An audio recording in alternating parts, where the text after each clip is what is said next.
Hello everyone and welcome to Chai with Rai. Hi, I'm your host Rai, and each week I bring you a guest from the creative industry and we discuss all things life and culture, all whilst spilling and sipping some hot chai.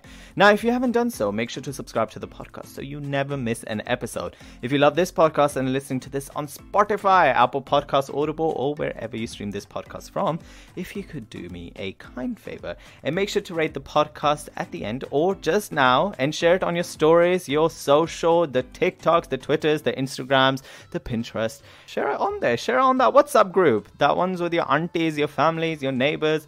Just share it everywhere.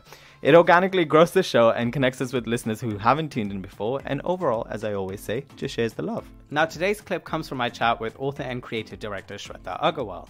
I recently went to Shweta's book launch of a memoir called The Black Rose, which touches on her experience with colorism. For which, P.S., I will put all of the information in the description of this episode. Make sure you support and purchase a copy. As well, I will link all of the information for the original episode.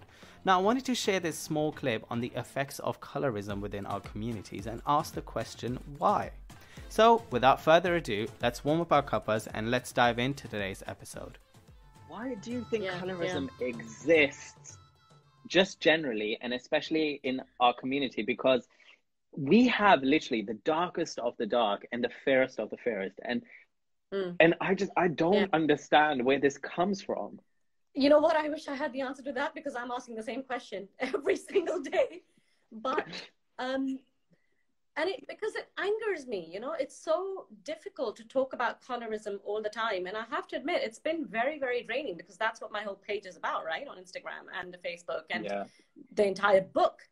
I'm literally living, breathing, eating, sleeping colorism all day long. And forget about those who are following me. I mean, I find it draining, and I can't even imagine what those who are following me feel. But I'm on a mission to make a change, so that, you know, I have to kind of bear the pain and just keep doing it, you know? Why does it exist? Why does it still exist?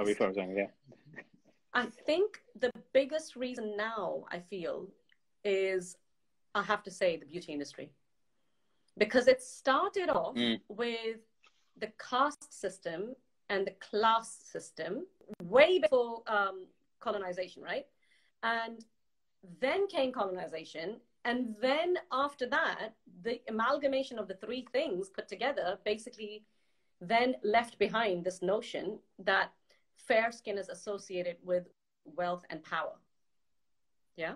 And dark skin is basically representation of you coming from a poorer background or a poorer family, or like, you know, the peasants and the farmers working out in the fields, etc. The labor class. Yeah. In every way.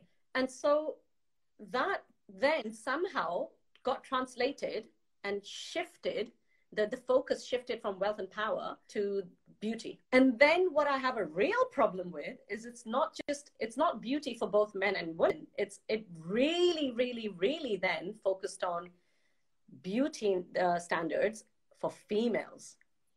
And men don't have to face colorism as much as women do, right? Not even 1/10 of it, I would say.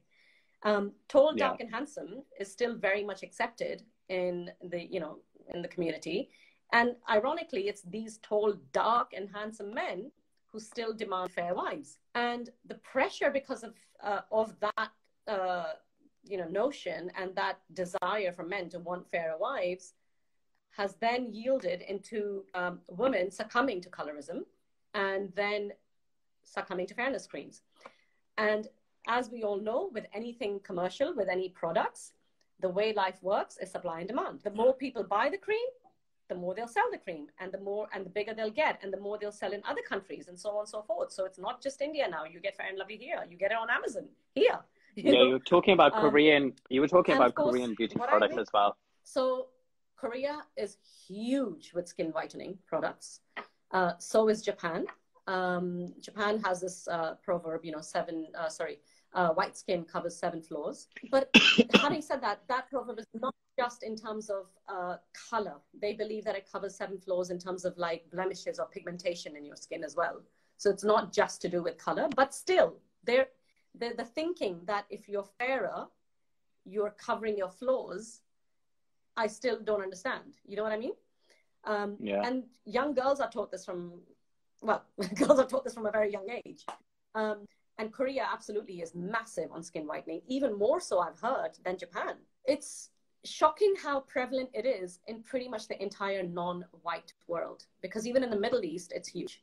They have skin whitening products there too. Of course, as we know, colorism is a big thing in the Black community too.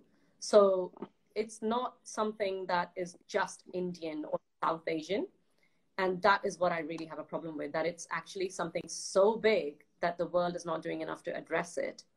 And secondly, there's sexism and colorism. So it's something that only women have to put up with. And as I said in one of my articles, another ism that we have to deal with, it's like a double whammy for women.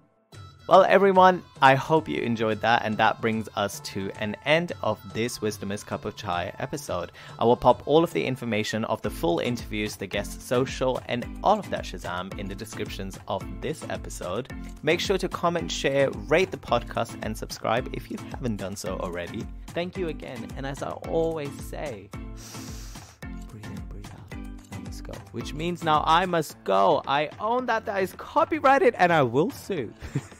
Okay, have a great one and stay curious. Till next time.